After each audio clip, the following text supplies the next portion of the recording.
नमस्कार, आप देख रहे हैं आवाज इंडिया, देश की भरोसेमंद आवाज और मैं हूं इशिता चक्रवर्ती। आइए एक नजर डालते हैं देश विदेश से जुड़ी 10 बड़ी खबरों पर। केंद्र सरकार 2011 की जनगणना के आधार पर लोकसभा और राज्य विधानसभाओं के परिसीमन की प्रक्रिया तेज कर रही है। इस हफ्ते के अंत तक परिसीमन आयोग विधेयक और संवैधानिक संशोधन पेश किए जा सकते हैं। अमित शाह ने विपक्षी नेता सुप्रिया सुले, संजय राउत और असदुद्दीन ओवैसी से इस मुद्दे पर चर्चा की।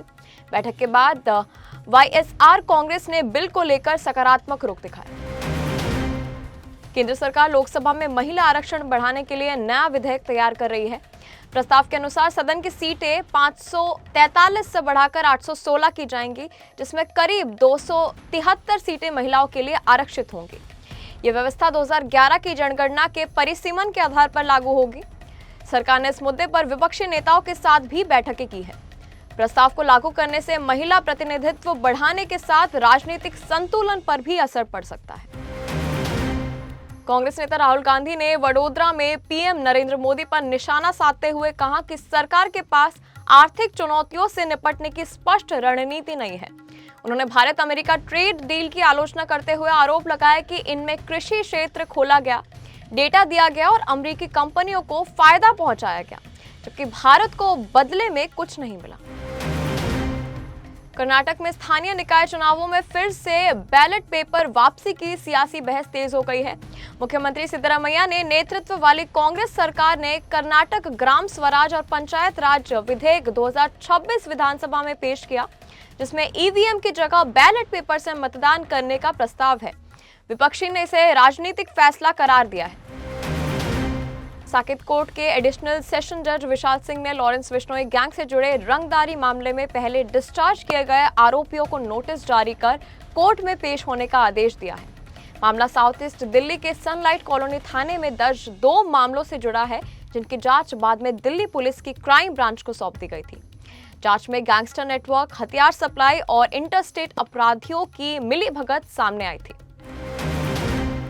दिल्ली में मार्च का मौसम लगातार बदल रहा है। महीने की शुरुआत में तेज गर्मी के बाद 15 मार्च से बारिश और पश्चिमी विक्षोभ के कारण तापमान गिरा है।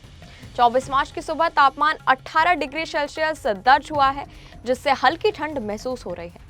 भारत मौसम विज्ञान विभाग के मुताबिक फिलहाल मौसम ऐसे ही बन सकता है, इसीलिए हल्के गर्म कपड़े अभी जरूरी रहेंगे। मंगलवार सुबह जेरूसलम में ईरान की ओर से दागी गई मिसाइलों के कारण 2 धमाके हुए। दूसरी मिसाइल के बाद एक इमारत को नुकसान पहुंचा। इजरायली सेना ने रेस्क्यू टीम भेजकर हालत को संभाला। किसी के घायल या मारे जाने की खबर नहीं है फिलहाल, लेकिन इलाके में डर और तनाव का माहौल बना हुआ है। अमेरिका ने ईरान के साथ जारी टकराव को खत्म करने के लिए 9 अप्रैल 2026 की डेडलाइन तय की है। अमेरिकी राष्ट्रपति डोनाल्ड ट्रंप ने अगले 5 दिनों तक ईरान के ऊर्जा ठिकानों पर हमला न करने का ऐलान किया है। ट्रंप के मुताबिक दोनों देशों के बीच बातचीत सकारात्मक दिशा में बढ़ रही है और कई मुद्दों पर सहमति बन चुकी है। वहीं ईरान ने भी अब बातचीत जारी होने की पुष्टि की है, जिससे क्षेत्र में शांति की उम्मीद बढ़ी है। ईरान और अमेरिका इजरायल जंग के बीच भारतीय झंडे वाले 2 एलपीजी टैंकर पाइन गैस और जगवसंत होर्मुज स्ट्रेट से गुजरने में सफल रहे हैं। ये जहाज उस 22 में शामिल है जो फारस की खाड़ी में फंसे थे। रणवीर सिंह की फिल्म धुरंधर 2 ने रिलीज के 5वें दिन शानदार कमाई की। 5 दिनों में फिल्म ने लगभग 500 करोड़ का कलेक्शन कर लिया है। फिल्म ने वीकेंड और वीकडे दोनों में रिकॉर्ड तोड़ प्रदर्शन किया और ये ब्लॉकबस्टर बॉलीवुड की बड़ी फिल्म के कलेक्शन को पीछे छोड़ते हुए धमाकेदार स्टार्ट ले चुकी है। अब तक के लिए बस इतना ही। आप देखते रहिए आवाज इंडिया, सच्चाई की।